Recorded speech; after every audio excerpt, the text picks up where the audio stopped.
Hi, my name is Andrew from Camera House Erina, and this is my entry into the Camera House Photo of the Year competition for the creative work, which won first place.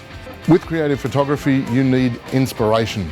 It's about creating something that's different. It's about making an image that no one has seen before, pushing your photography, pushing your artwork to a different level.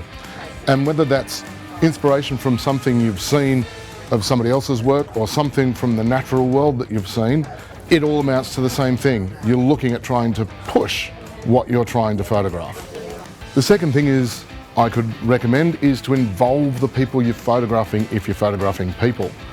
In this particular shot, I've got a bridesmaid at a wedding being blown away with her umbrella and her boyfriend in this place holding it down.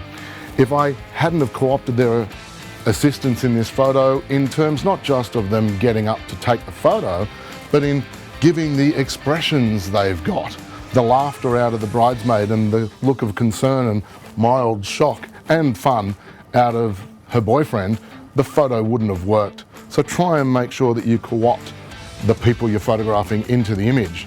If there are background people, don't tell them, because their reaction is also going to be part of that image. So if they're not expecting something unusual to happen, just let it go.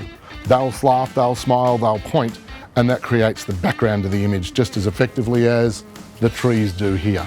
Well, for me, the pole was an integral part of that image.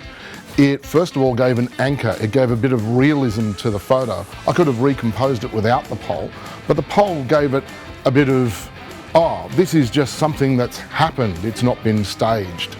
This particular shot was taken during a wedding, so I had my Nikon D5 with a 24-70 f 2.8 lens. It's actually two shots in one.